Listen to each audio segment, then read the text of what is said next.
रवजीत हैं और ये शाहकोट जालंधर के रहने वाली हैं।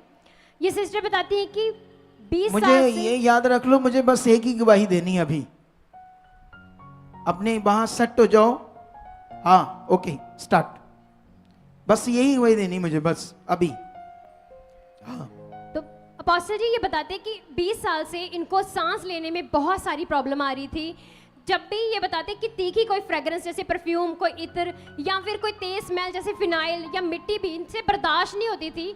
और ये बताते हैं कि इन्हें तुरंत कोल्ड हो जाता था, छाती जाम हो जाती थी, सांस लेने में मुश्किल आती थी। और उसके बाद जब दवाइयाँ चलती थी तो साथ में फीवर भी हो जाता, बीपी इनका लो हो जाता था। तो इनका लगातार डॉक्टर से ट्रीटमेंट चल रहा था। तब ये सिस्टर कुंवारी थी और ये बताती है डॉक्टरों के पास जा जाकर इनका बहुत सारा पैसा भी उजड़ गया।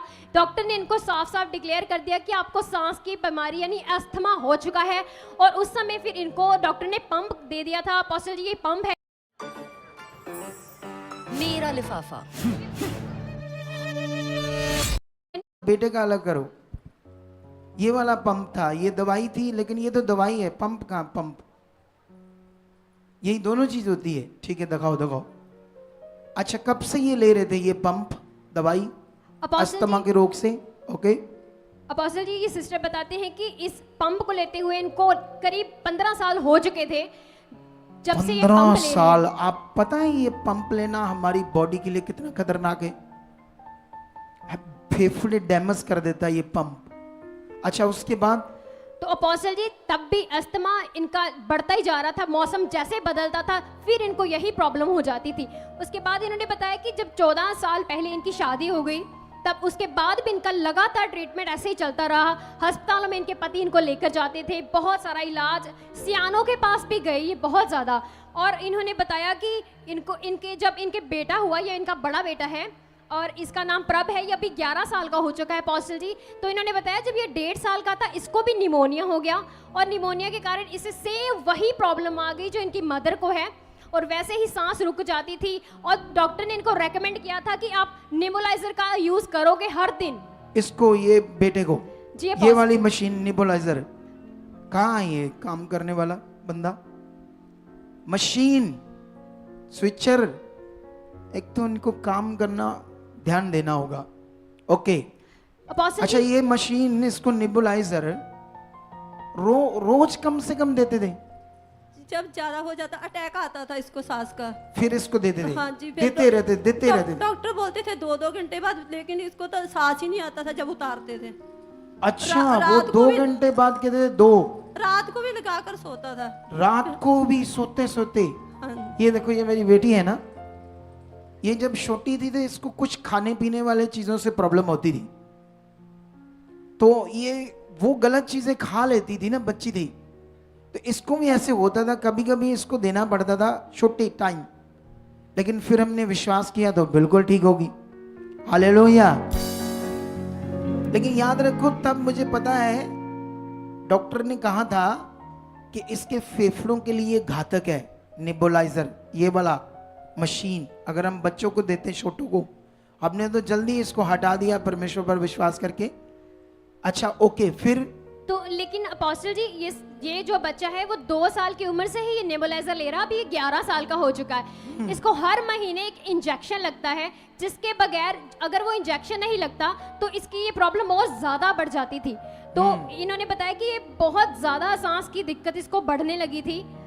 ये 2016 से प्रभु में हैं, प्रभु यीशु में एक चर्च भी जाते थे, वहाँ पर इनके पति भी सेवा करते थे, ये भी सुसमाचार की सेवा करती थी। लेकिन अगर जब इनके मतलब फिर भी इनकी चिंगाई नहीं हुई। ये लगे भी रहे प्रभु में, इनकी चिंगाई नहीं हुई। जी पास्टर जी। अच्छा मतलब तुम जैसे प्रार्थना किया हुआ, तेल पानी कपड़ा ऐसी चीजें? पापा जी हम तो इसको पता ही नहीं कितना तेल पिला दिया बहुत। जब होना तेल। अच्छा इनका वो ले एंड सीन है, दिखाओ सीन कहाँ है वो, थोड़ा सा सीन दिखाओ जब ये पहली बार आए हमारे पास।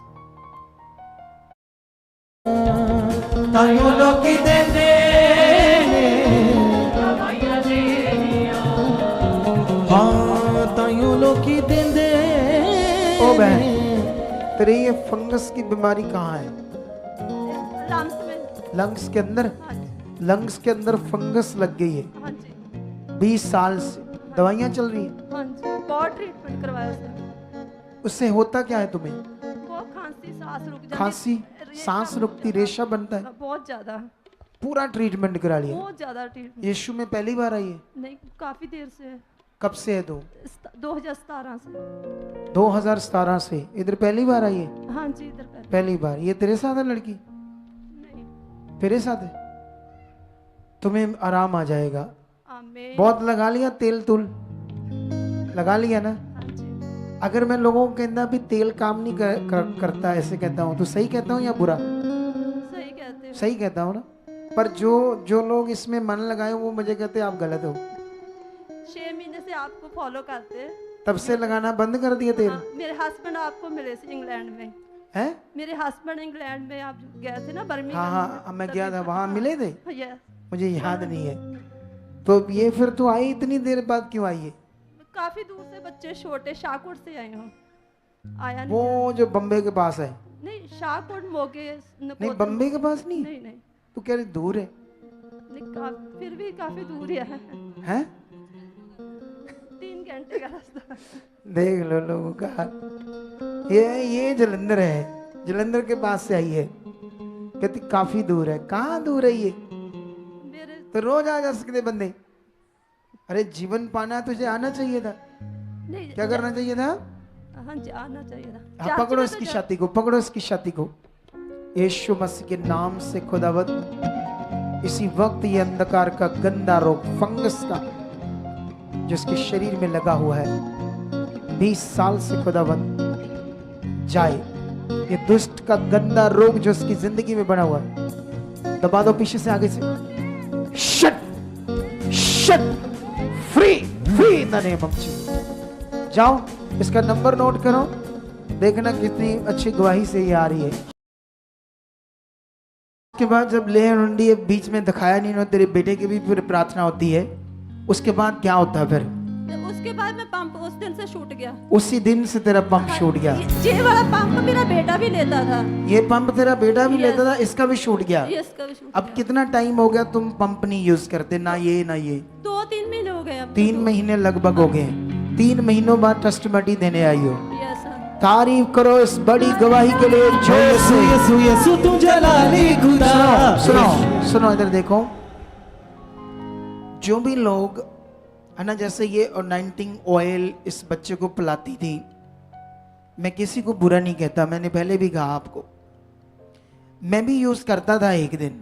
हमारी चर्च में भी जो पुराने जुड़े उनको भी पता, मैं ये चीजें यूज करते थे। लेकिन परमेश्वर के आत्मा ने मुझे अगुवाई किया, तब से मैंने छोड़ दिया। तो इसको छोड़ने का मतलब ये नहीं है कि अब हम राइट नहीं है, हम राइट हैं, और ज्यादा राइट हैं, क्योंकि हमारा विश्वास किस पर चाहिए? परमेश्वर के ऊपर चाहिए ना। क्योंकि बाइबल में भी लिखा ना, पत्रस की बुक में, तुम्हारा छुटकारा सोने चांदी और नाशवान वस्तुओं के द्वारा नहीं, निष्कलंक मेमने और उसके पवित्र लहू के द्वारा हुआ है। हमारा छुटकारा जो हुआ है किसी वस्तु से नहीं हुआ, वो परमेश्वर के प्रभु यीशु मसीह का जो जीवन है, जो उसने हमारे लिए कुर्बान किया है, निष्कलंक मेमना, हमने उस पर अपना सारा विश्वास करना है। और यही विश्वास के कारण देखो आज ये हील होगी है। कितनी बड़ी ये इन्होंने बताया अस्थमा था या फंगल है ना, अंदर फंगल्स भी बन गई फेफड़ों में। तो जानते हो डॉक्टरों की ट्रीटमेंट इसको ठीक नहीं कर रही तो क्या होता? एक दिन डैमेज हो जाते पूरे फेफड़े, तो आप सोच ही नहीं सकते हाल क्या होता। लेकिन परमेश्वर है, ये परमेश्वर में ही थे, उसका सही नियम इसके अंदर नहीं था। जब इसको मिला तो देखो तुम्हारे सामने हील होगी। जब परमेश्वर इसको कर सकता है, इतने 20 साल देखो वो चीजें, वो कितने पता नहीं लाखों रुपए का ट्रीटमेंट हो गया होगा, कितने पंप यूज किए, क्या किए, कितनी दवाइयां खाई, कितना बुरा हाल था, लेकिन परमेश्वर की ताकत इसको कैसे आजाद कर दी है। क्या वो हीलिंग मीटिंग आज ये सामर्थ तुम्हें आजाद करेगी या नहीं करेगी? तो ऐसे करके हाथों को करो, ऐसे सब लोग हाथों को ऐसे करो और इस गवाही के लिए धन्यवाद करो। और अगले 2 मिनट तक आप लोग सारे ये वचन याद करो कि यीशु ने कोड़े खाए। वचन ये कहता है यीशु के कोड़े खाने से, मार खाने से तुम चंगे किए गए। इस वचन को याद करो, क्योंकि ये वचन बदलेगा नहीं। जब हम इतनी बड़ी गवाहियां यहां सुनते हैं, इतने बड़े काम सुनते हैं, तो अगर तुमने ये वचन जो सुना है, जैसे मैंने तुम्हें आज कहा, नेगेटिव साइड वचन सुनोगे या पॉजिटिव साइड सुनोगे।